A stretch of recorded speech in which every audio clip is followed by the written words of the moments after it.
Bon, salut à tous les gars, aujourd'hui on se retrouve pour une nouvelle vidéo, donc on va finir de mettre à lisse le bras oscillant, donc c'est-à-dire enlever toutes les petites attaches en métal qui étaient soudées directement sur le bras oscillant qui permettaient de tenir le couvre-chaîne, enfin le protège-chaîne quoi, qui va au-dessus.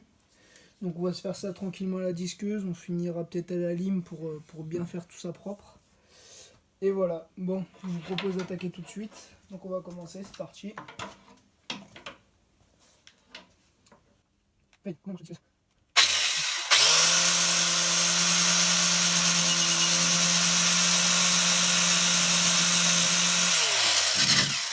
Bon, donc c'est un peu galère, c'est bien soudé, donc c'est dur à bien faire partir.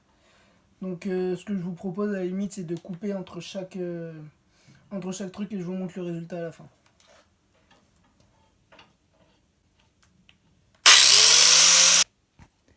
Bon, donc voilà, la première attache, elle a sauté. Donc maintenant il me reste celle-là et celle-là. Bon, ça va être un peu galère. Surtout celle-là, comme vous pouvez voir là, c'est un peu dangereux de venir jusque là. Je pense qu'on va s'attaquer à celle-là en premier. Là vous voyez, je l'avais déjà bien défoncé à l'époque.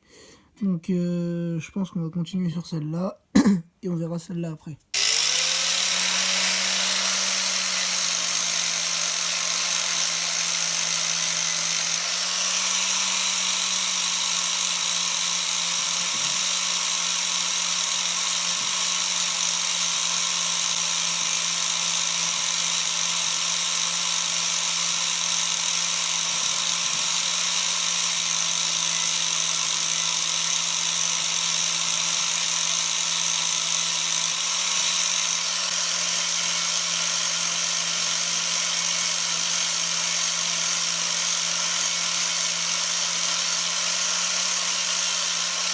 Bon, donc voilà, la deuxième, elle a sauté aussi. Donc là, il faudra mettre un petit coup de mastic ici.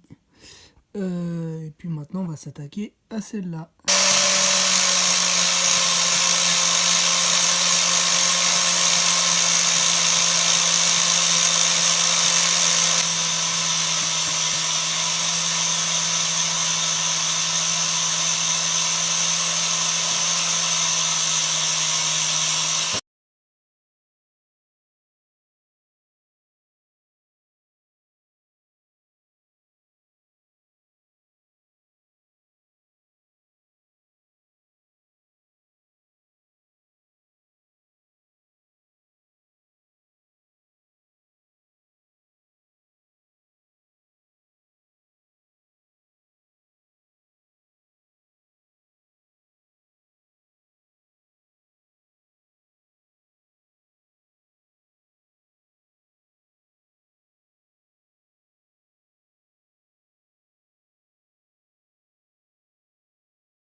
Bon, voilà, ça rend comme ça. Donc on voit encore un petit peu les marques hein, que je finirai d'effacer donc par la suite.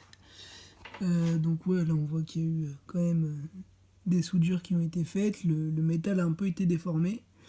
Mais bon, déjà, on voit qu'il n'y a plus du tout d'attache. Donc c'est déjà un bon point. Là après, il faudra venir que je vienne pour aplatir ici. Donc en fait, c'est ici qu'il y a un défaut. Là, ici au doigt, on le sent aussi. Donc ici, ça c'est le dernier. Et il y a celui-là qu'on sent un peu moins, mais je viendrai le faire quand même. Après, il ne faut pas oublier que le cadre, enfin, le bras oscillant, le cadre et la boucle arrière vont être entièrement sablés. Donc voilà, ça c'est les morceaux qu'on récupère à la fin.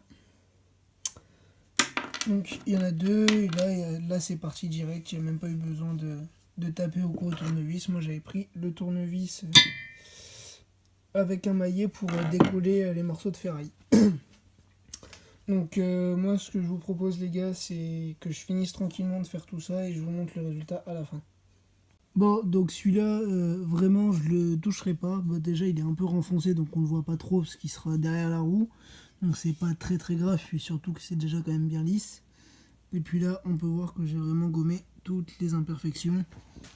Que ce soit à ce niveau-là, on peut regarder, c'est quasiment parfaitement droit, quoi.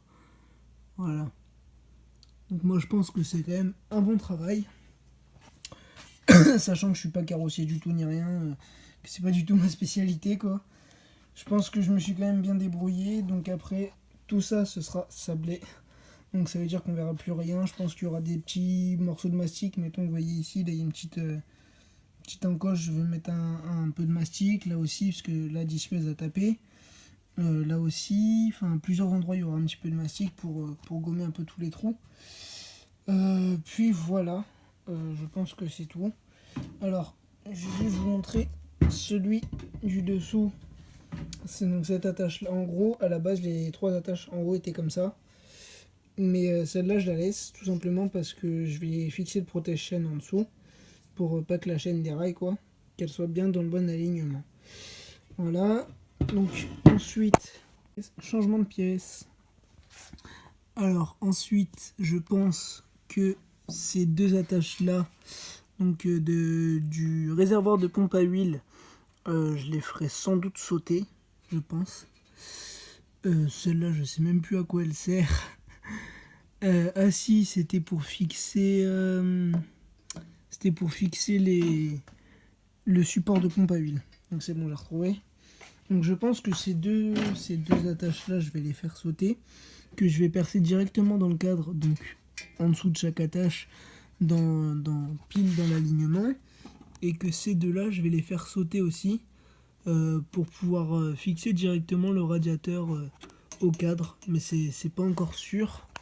Je pense plus que ça sera fait que pour ces deux-là. Tout simplement parce que je pense que je vais prendre un radiateur plus court pour avoir un double radiateur en fait. Et pouvoir les caler ici sans que ça gêne avec le passage du pot, vous voyez. Donc, parce que la fixation du pot passage eau elle est là. Donc je pense que je vais virer ça, puis je vais faire sauter un peu tout ce qu'il y a d'inutile sur le cadre comme fixation qui me servent plus à rien. Donc je pense que... Ouh, le cadre a failli me tomber dessus. Je pense que le support de durite là il va rester. Le patin, je pense que je vais le faire sauter dans pas très longtemps. Il va falloir que je l'enlève de toute façon pour pouvoir faire sabler le cadre. Le support de béquille va rester, parce que sinon je vais vous expliquer pourquoi. Alors si je viens et que je lime là tout au long, on voit que ça va me faire derrière une patte vraiment dégueulasse, qui va pas du tout ressembler à ce qu'il y a ici. Puis même si jamais j'ai envie de remettre la béquille ou quoi, ça me servira toujours. Donc parce que la béquille je l'ai encore. Donc voilà, je pense que c'est tout pour ce petit vlog. Donc moi je vous dis ciao les gars et à la semaine prochaine.